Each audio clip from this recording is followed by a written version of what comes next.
ساکت ساکت. صدا در من نکن. آسمان چشم او آینه کی، آن که چون آینه با من رو به رو بود. درد و نفرین بر سفر با سرنوشته این جدایی دست او بی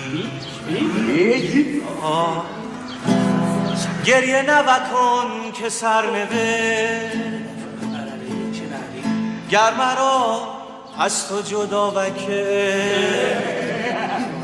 عاقبت دلهای ما با غم هم آشنا وکه